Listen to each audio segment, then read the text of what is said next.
Well सरे सितंबर 1977। Avail की गलियों में उस शाम कोहरा कुछ ज्यादा ही घना था, जैसे किसी ने पूरी बस्ती पर कोई रहस्यमयी चादर डाल दी हो। सब कुछ धुंधला, शांत और डरावना। एलडीएस चर्च का मीटिंग हॉल, जो आम दिनों में एक शांत धार्मिक जगह होता था, उस रात एक अजीब सी खामोशी से घिरा हुआ था, जैसे वहां कुछ होने वाला हो, कुछ ऐसा जो आम नहीं है। किर्क एंडरसन, एक सीधा साधा मॉर्मन मिशनरी, अपनी धर्म की किताब सीने से लगाए उस धुंध में धीरे धीरे चल रहा था। हर कदम के साथ उसकी परछाई लंबी होती जा रही थी और उसके पीछे कोई और भी चल रहा था, एक परछाई जो बस उसे ही देख रही थी। उसे नहीं पता था कि उस रात कोई उसकी हर हरकत पर नजर रखे हुए है, कोई जो समंदर पार से सिर्फ एक ही वजह से लौटी थी, प्यार। पर यह प्यार साधारण नहीं था, ये ऐसा जुनून था जो किसी भी हद तक जा सकता था। जॉयस मैकेनी दूर खड़ी किर्क को घूर रही थी। उसकी उंगलियां एक पुरानी तस्वीर को सहला रही थी। वो दिन जब वह मिस वायोमिंग थी और किर्क उसका एकमात्र सच्चा प्यार। जॉयस का दिल चीख रही थी कि मॉर्मन चर्च ने उसका किर्क उससे छीन लिया, उसके प्यार को धर्म की जंजीरों में बांध दिया।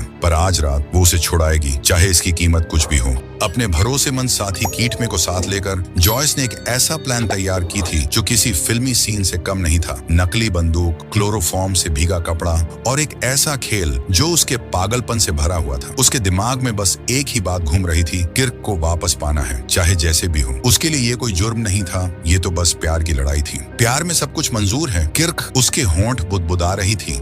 लेकिन कभी कभी यही प्यार एक ऐसी जंजीर बन जाता है जिससे कोई निकल नहीं पाता। अगला दिन डेवोन के जंगलों के बीच एक पुराना कॉटेज सन्नाटे में डूबा था। केवल बिस्तर की जंजीरों की खनक उस खामोशी को तोड़ रही थी। किर्क की आंखें खुली तो उसका दिल जोर से धड़कने लगा। उसके हाथ पैर ठंडी धातु से जकड़े हुए थे और सामने खड़ी थी जॉयस, जिसकी आंखों में एक अजीब सी चमक थी। अब तू मेरा है किर्क। उसकी आवाज में प्यार और पागलपन का एक खतरनाक मिश्रण था। ये दुनिया, ये चर्च, ये सब हमारे बीच नहीं आएंगे। कॉटेज किसी सपने जैसा लग रहा था। मोमबत्तियों की रोशनी, धीमा संगीत और जॉयस का वो जुनून जो हर सांस में उबाल मार रही थी। वो इसे अपना हनीमून कहती थी, एक अजीब सा खेल जिसमें किर्क उसका मेहमान नहीं बल्कि बंदी था। चारों तरफ मोमबत्तियों की रोशनी, धीमा म्यूजिक और एक औरत का ऐसा प्यार जो अब हदें पार कर चुकी थी। 3 दिन तक जॉयस ने उस पुराने कॉटेज को एक झूठी दुनिया बना रखी थी। हर सुबह, हर रात वो यही दोहराती, ये तो बस एक प्यार का खेल है किर्क, थोड़ा बांधने वाला, थोड़ा निभाने वाला। लेकिन किर्क के अंदर कुछ और ही चल रहा था। उसके मन में खौफ भी था, गुस्सा भी और कहीं ना कहीं उम्मीद भी। उसकी निगाहें बार बार खिड़की की तरफ जाती, बाहर की दुनिया, खुला आसमान, आजादी। वो सोचता रहा, जंजीरें तो एक दिन टूट जाएंगी जॉयस, लेकिन जो बंधन दिल पर पड़ा है उससे कैसे छूटूंगा। लंदन के अखबारों ने इसे मैनाकल्ड मॉर्मन का तमाशा बना दिया। डेली मिरर और डेली एक्सप्रेस ने जॉयस की कहानी को आग लगा दी। कभी वह प्यार में डूबी हुई नायिका, कभी एक खतरनाक शिकारी। लोगों के दिलों में उसके लिए कभी दया थी, कभी नफरत। पर असली सच कोई नहीं देख रहा था। 1977 का कानून पुरुष के साथ बलात्कार को बलात्कार नहीं मानता था और जॉयस पर केवल किडनैपिंग और इंडीसेंट असॉल्ट का इल्जाम लगा। और फिर हॉलोवे जेल, लंदन, 1977 अदालत के कमरे में जॉयस का ड्रामा चरम सीमा पर थी। मैं उससे प्यार करती हूँ, उसकी आवाज गूंजी, आंखों में आंसू और चेहरे पर एक पुरानी ब्यूटी क्वीन की चमक। होलोवे जेल की ठंडी दीवारें उसके जुनून को नहीं रोक सकी।